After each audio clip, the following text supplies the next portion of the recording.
If I find the constitution being misused, I shall be the first to burn it. These are the lines said by Dr. B.R. Ambedkar, the architect of Indian Constitution.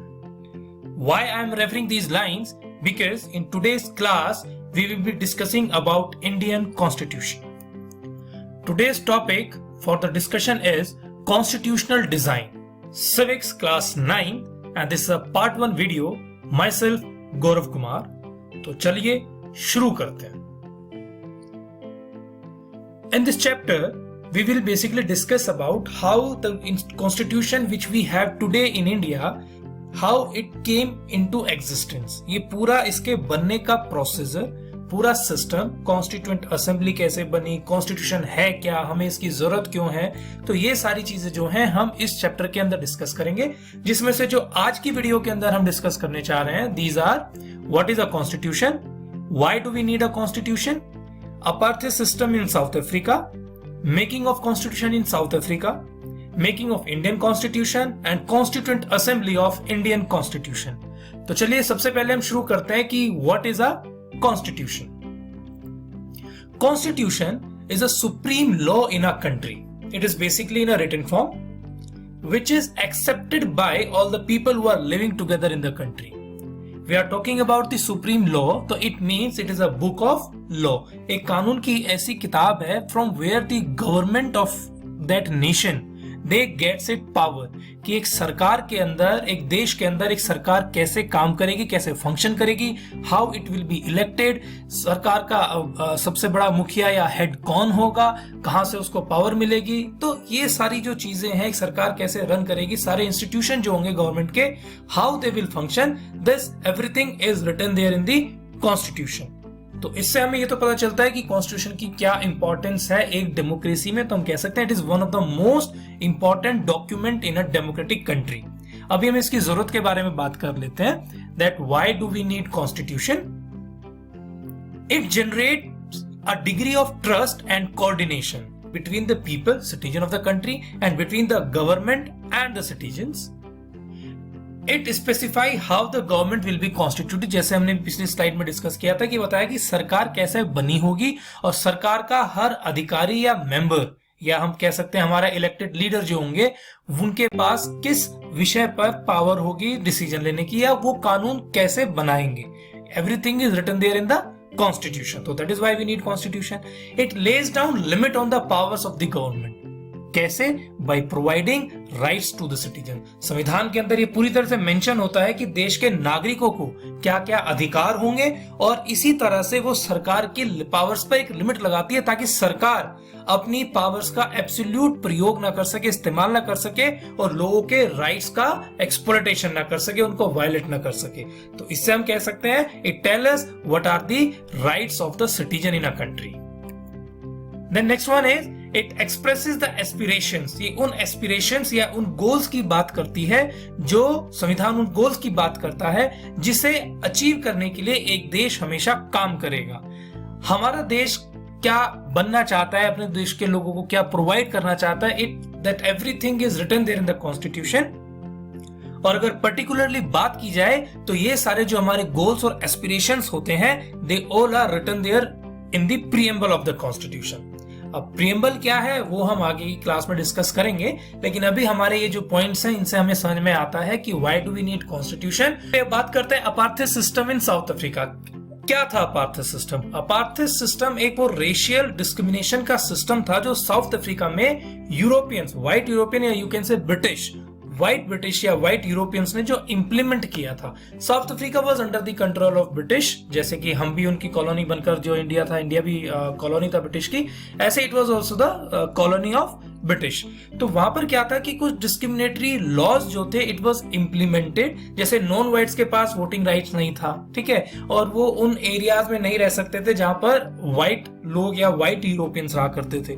तो इस तरह के कुछ system जो था ये एक official या you can say system of racial discrimination which was implemented by the government only. ठीक है। तो अब इसके अगेंस्ट जितने भी blacks, colour and the Indians were there in the South Africa, they were fighting against this apartheid system from 1950। और जो सबसे इंपॉर्टेंट पॉलिटिकल पार्टी थी which was working in that direction was the African National Congress and the name Nelson Mandela, very important name. He was the one of the main leader of this African National Congress who fought against the apartheid system. Because of this only, Nelson Mandela, he spent almost 28 years in jail. 28 years. खैर आगे बात करते हैं. The making of the constitution in South Africa. This white regime, when the people were protesting against the government, तो उस white regime को, this government को ये समझ में आया कि now they have to change their policies. Night of 26th April 1994, the apartheid government in South Africa came to an end, and yes, South Africa became independent.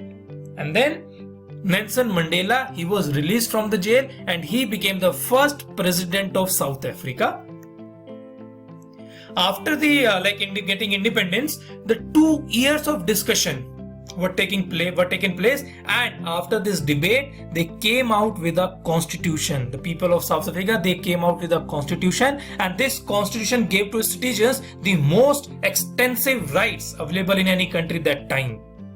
So this was all about the constitution of South Africa. अब चलिए हम move करते हैं towards the Indian Constitution. Making of the Indian constitution. Indian constitution की जो situations थी when we got our independence, they were very difficult. जब हम कॉन्स्टिट्यूशन बनाने की कोशिश कर रहे थे, क्यों था? बिकॉज अभी तक the Indian people they were the subjects, they were not ruler because they were under the control of British government. So now they were becoming the citizens actually. ठीक है, तो एक ट्रांजिशन फेज से जो थे वो लोग गुजर रहे थे. दूसरा, इस टाइम इंडिया का पार्टीशन हुआ था. It was very traumatic for the people of India and Pakistan also. The merger of the princely states, जो कि हम कहते हैं कि जो प्रिंसली स्टेट थी जिनको बाद में सरदार वल्लभ भाई पटेल के एफर्ट से जो था वो इंडिया का पार्ट बना दिया गया था, उनको भी इंडिया में मर्ज करना एक बहुत ही डिफिकल्ट टास्क था. तो ये सारी कुछ ऐसी सिचुएशन थी जिनको हम कह सकते हैं कि इनकी वजह से उस टाइम जब संविधान लिखा जाने लगा तो हमें लगता था कि इंडिया का जो फ्यूचर है वो इतना सिक्योर नहीं लगता था जितना वो आज है. लेकिन ये जो आज हमारा जो देश इतनी अच्छी स्थिति में काम कर रहा है, इतने अच्छे तरीके से सारा काम कर रहा है, इसका पूरा श्रेय, पूरा क्रेडिट जो है वो जाता है कॉन्स्टिट्यूशन मेकर्स ऑफ इंडिया और the constitution assembly and the drafting committee of India. Indian constitution, the path to the constitution, कि कैसे हमने कॉन्स्टिट्यूशन को बनाया, कैसे उस रास्ते पर हम चले. द कंसेंसस अबाउट, जब भी हम बात कर रहे हैं कि इंडिया का जो कॉन्स्टिट्यूशन हमने बनाया था, सिचुएशन तो डिफिकल्ट थी, लेकिन the consensus about the constitution की फ्यूचर में इंडियन कॉन्स्टिट्यूशन कैसा होगा, उसमें क्या क्या नियम कायदे कानून होंगे और लोगों को क्या क्या राइट्स दिए जाएंगे, इस तरह की जो बहुत सारी चीजें थी और इस तरह के बहुत सारे जो व्यूज थे, they already evolve during the freedom struggle. And in 1928 Motilal Nehru and the 8 other Congress members or the leaders, they drafted the Constitution of India. 1928 8th class में भी आपको याद होगा कि Simon commission came to India. तो ये उसी दौर का समय था जब मोतीलाल नेहरू ने और बाकी लोगों के साथ मिलकर एक कॉन्स्टिट्यूशन बनाया था कि इंडिया में अगर कॉन्स्टिट्यूशन बनेगा, इंडिपेंडेंट होंगे हम, तो किस तरह से हमारी सरकार जो फंक्शन करेंगी. इसीलिए हम 1928 में मोतीलाल नेहरू ने जो ये कॉन्स्टिट्यूशन बनाया था, इसको इंडिया का पहला रिटन कॉन्स्टिट्यूशन भी कहते हैं. Technically it is the first written constitution of India. Then another point is in 1931 जो कांग्रेस का कराची सेशन था, Karachi is now in Pakistan, जो कांग्रेस का कराची सेशन था उसमें भी डिस्कस किया था कि इंडिया का जो कॉन्स्टिट्यूशन होगा फ्यूचर में वो कैसा होगा. Indian Constitution adopted many institutional details and procedure from the colonial laws like the Government of India Act 1935.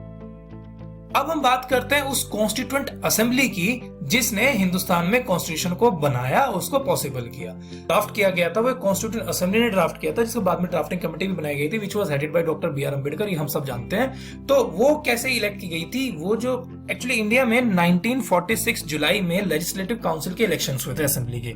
तो जो इलेक्टेड मेंबर्स थे हमारे लेजिस्लेटिव असेंबली के, उन लोगों ने फिर कॉन्स्टिट्यूएंट असेंबली के मेंबर्स को इलेक्ट किया था. After the partition of India, the Constituent Assembly was also divided into two parts. One was Constituent Assembly for Indian Constitution and the Constituent Assembly of Pakistan. जब partition नहीं हुआ था और starting में constituent assembly बनाई गई थी, तो कॉन्स्टिट्यूएंट असेंबली में टोटल 389 मेंबर्स थे, लेकिन आफ्टर द पार्टीशन, ध्यान दीजिए, पहले इसके अंदर 389 मेंबर्स थे, लेकिन after the partition Indian constituent assembly में 299 मेंबर रह गए और बाकी के जो मेंबर्स थे वो पाकिस्तान कॉन्स्टिट्यूएंट असेंबली में के मेंबर थे, वो उसके साथ चले गए। तो इंडिया की जो कॉन्स्टिट्यूएंट असेंबली थी जिसने कॉन्स्टिट्यूशन बनाया था, उसमें टोटल मेंबर्स की जो संख्या थी it was 299। Then drafting committee was formed headed by Dr. B.R. Ambedkar, हमने डिस्कस किया हुआ है। This assembly adopted the constitution on 26 November 1949। उस दिन क्या थे, हमारे संविधान के सारे जो आर्टिकल्स थे वो इंप्लीमेंट नहीं हुए थे, कुछ इंपॉर्टेंट आर्टिकल जो थे कुछ इंप्लीमेंट कर दिए, इसमें से एक सबसे इंपॉर्टेंट नागरिकता, citizenship. But the entire constitution came into effect on 26 January 1950। To mark this day, we celebrate January 26 as a Republic Day every year। अब एक सवाल यहाँ पर पूछा जाता है कि हमने भारत का संविधान जो है वो 26 जनवरी को ही क्यों लागू किया, तो इसके लिए हमें इतिहास में जाना पड़ेगा। इन दिसंबर 1929 कांग्रेस का एक सेशन हुआ था लाहौर के अंदर, तो उसमें यह डिसाइड किया गया था कि 26 जनवरी 1930 से अब हम हिंदुस्तान का इंडिपेंडेंस डे सेलिब्रेट करेंगे। लेकिन जैसा हम जानते हैं कि हम we got our independence on 15th of August, तो इंडिपेंडेंस डे हमारा हो गया 15 अगस्त, लेकिन हमने 29 में डिसाइड किया था कि 26 जनवरी, और हमने सेलिब्रेट किया था इसको as a first independence day of India 1930। तो लोगों को इसकी इंपॉर्टेंस समझाने के लिए, ताकि लोग इसकी इंपॉर्टेंस को ना भूले, तो the constituent assembly they decided to implement this constitution on 26 January. तो चलिए अब हम एक नया इंपॉर्टेंट क्वेश्चन जो है वो डिस्कस करते हैं, that why should we accept the constitution made by this assembly more than 6 decades ago, कि लगभग 60 साल पहले, तो 70 साल हो चुके हैं, कि इतने समय पहले जो कॉन्स्टिट्यूशन बनाया गया था उसको हम आज भी एक्सेप्ट क्यों करते हैं। ठीक है, कुछ तो उसके रीजंस होंगे, तो उसके जो कारणों को हम देख लेते हैं। सबसे पहला तो यह कि जो कॉन्स्टिट्यूशन बनाया गया था ये सिर्फ उस लोगों की या कॉन्स्टिट्यूएंट असेंबली के जो लोग थे उनकी ही कंसेंसस या उनके ही विचारों को जो था प्रेजेंट नहीं करता है। ये उस समय के जो ब्रॉड कंसेंसस था, लोगों के बीच जो कंसेंसस था, लोगों के जो विचार थे, या उस समय के हिसाब से जो सबसे इंपॉर्टेंट और जो इंपॉर्टेंट एस्पेक्ट्स थे वो सब इसके अंदर जो इंक्लूड किए थे। It had the future aspects also, कि आने वाले समय भी जिन लोगों को जिन जिन चीजों की राइट्स की आवश्यकता पड़ सकती थी वो सारे इसके अंदर इंक्लूड किए गए थे। तो एक रीजन तो ये हो जाता है क्योंकि कॉन्स्टिट्यूशन आज भी हमारा पूरी की पूरी तरह से हम कह सकते हैं कि करंट टाइम में भी ये बिल्कुल सुटेबल है। दूसरा हम बात करते हैं कॉन्स्टिट्यूएंट असेंबली की। जो कॉन्स्टिट्यूएंट असेंबली के मेंबर्स थे वो इंडिया के सारे हिस्सों का, रीजन्स का जो हम बात करते हैं, जितने भी एरिया हमारे स्टेट्स हैं, उन सब का फेयर रिप्रेजेंटेशन जो थे वो इंश्योर करते थे। ऐसा नहीं था कि किसी एक ही पर्टिकुलर एरिया से या किसी एक ही स्टेट से जो थे वो मेंबर्स जो थे वो बना दिए गए थे। इवन जो हमारी कॉन्स्टिट्यूएंट असेंबली थी उसमें जो 70 मेंबर्स थे वो प्रिंसली स्टेट्स के भी थे। ठीक है, तो इसका मतलब ये है कि हर स्टेट से या रीजन से हमने लोगों को जो था उसका मेंबर बनाया था, और उसी के बाद जो थे उन्होंने उसको कॉन्स्टिट्यूशन को बनाया। इसके अलावा जो कॉन्स्टिट्यूएंट असेंबली थी वो पूरे सिस्टमेटिक तरीके से open and consensual manner, debate के थ्रू, सब लोगों की बातों को स्वीकार करके लॉजिक के तहत उन्होंने सिस्टमेटिक वे से इस कॉन्स्टिट्यूशन को बनाया। तो इसीलिए हम कह सकते हैं कि आज के समय में भी जो इसका पूरी तरह से जिस लॉजिक पर ये बनाया गया था और फ्यूचर को सोच के बनाया गया था, तो इसकी अनिवार्यता जो है वो बिल्कुल आज के समय भी पूरी तरह से बनी हुई है। और यही रीजन है कि हम इसको आज भी बिना किसी उसके एक्सेप्ट करते हैं, बिना किसी क्वेश्चन के। और इसके जो और रीजन होंगे वो हम आगे के धीरे धीरे इस वीडियो में जो है वो आगे डिस्कस करते रहेंगे। जैसे सबसे इंपॉर्टेंट एक चीज होती है इसके अंदर, दैट इज कॉन्स्टिट्यूशन अमेंडमेंट। उसके बारे में डिटेल से हम आगे की वीडियो में जो है डिस्कस करेंगे, जिसने इसे आज के टाइम में पूरी तरह से अप्रोप्रिएट बनाकर रखा हुआ है, कायम रखा हुआ है। Now let's talk about the constituent assembly debates. हमने बात की पिछली स्लाइड में कि constituent assembly actually work in a very systematic manner. वो क्या था कि first some basic principles were decided and argued कि क्या क्या होना चाहिए कि कॉन्स्टिट्यूशन के अंदर, जिसका हमने आइडिया बाकी देश के कॉन्स्टिट्यूशन से हम पहले बात कर चुके हैं। 1928 में जो हमारा मोतीलाल नेहरू जी ने जो पहला कॉन्स्टिट्यूशन बनाया था, 31 में कांग्रेस के अंदर जो डिस्कस हुआ था कराची अधिवेशन के अंदर, then about from the 1935 government of India act, या और भी देश में जो वर्ल्ड में जो भी और कॉन्स्टिट्यूशन इस टाइम अवेलेबल थे, उन सबको देखकर, उन सबको समझकर हमने एक कुछ प्रिंसिपल बेसिक आइडिया जो थे वो ले लिए थे कि हमें इस तरह के आइडिया जो इम्प्लीमेंट करने हैं, and then it was decided and then it was agreed upon कि भाई ठीक है हम इन चीजों के ऊपर जो है वो डिस्कशन करेंगे। फिर उन सब पॉइंट्स के ऊपर जो ड्राफ्टिंग कमेटी थी, बार बार डिस्कस कर रहे हैं, it was headed by the doctor BR Ambedkar. They prepared a draft of the constitution कि अब हमने ये ड्राफ्ट बना लिया है, अब इन पॉइंट्स पर हम जो है वो डिस्कशन करेंगे कि क्या क्या इसमें से जो है वो कॉन्स्टिट्यूशन के अंदर रखा जाना चाहिए लॉजिक के बेस पर, या अगर हम किसी को हटाते हैं तो क्यों हटाते हैं। तो एक बहुत ही बड़ा जो several rounds of thorough discussion, complete discussion took place on the draft constitution, and close by close एक एक पॉइंट्स को जो है वो पूरी तरह से उसको डिस्कस किया गया। मोर देन 2000 अमेंडमेंट्स वर कंसीडर्ड। जो हमने पूरे पहले प्रिंसिपल्स जो थे डिसाइड किए थे, ये जो ड्राफ्ट बनाया गया था कॉन्स्टिट्यूशन का ड्राफ्टिंग कमेटी का, पहले जब उसको डिस्कस किया तो 2000 से भी ज्यादा अमेंडमेंट्स की अगर हम बात करें तो इसका मतलब होता है सुधार करना, संशोधन करना, ठीक है, इंप्रूव करना किसी चीज को। तो 2000 से भी ज्यादा उसके अंदर जो है वो इंप्रूवमेंट और या अमेंडमेंट जो वो किए गए थे, जो ड्राफ्ट हमने स्टार्टिंग में बनाया। उसके बाद एवरी डॉक्यूमेंट, जितने भी हमारे डिस्कशन हुए हैं या जो इनिशियल था, उसके बाद 2000 जो अमेंडमेंट हुए हैं, उसके बाद वो सारे के सारे जो डॉक्यूमेंट है they were presented, and every word spoken in the constituent assembly. Every word, एक एक शब्द या एक एक जो भी बात हमने डिस्कस किया कॉन्स्टिट्यूएंट असेंबली के अंदर संविधान बनाने से पहले, it was recorded and preserve. जब जो ये रिकॉर्ड और जो प्रिजर्व करके हमने इन डिबेट्स को रखा हुआ है, which was taken place in the constituent assembly during the making of the constitution, drafting of the Indian constitution, इसी को हम कहते हैं constituent assembly debates. So dear students, in today's class we will discuss till here further topics basically about the preamble and the institutional design जो रहता है हमारा, that we will discuss in further next class or further video. These are some questions for the assignment. यहाँ पे साथ के साथ number of the questions, marks of the questions भी लिखे हुए हैं, जिससे आपको ये आसानी रहेगी कि किस आंसर का जवाब जो है आपको कितनी वर्ड लिमिट के अंदर देना है। तो इस बार ये भी इसमें ऐड कर दिया गया है, तो kindly follow the word limit. अगर हम बात करें तो 1 मार्क के क्वेश्चन के लिए आपको एक सेंटेंस या एक वर्ड लिखना होता है। 3 मार्क्स के लिए जो आपका आंसर होगा it must be around 40 to 60 words, with in 60 word हो जाना चाहिए। और 5 मार्क्स के जो क्वेश्चन होते हैं उसके लिए वर्ड लिमिट जो आपकी होती है वो होती है आपकी 80 to 120 और 100 to 120 वर्ड्स आप उसको मान सकते हैं। तो when you will be writing the answers, तो keep in mind this the marks distribution also. Thank you.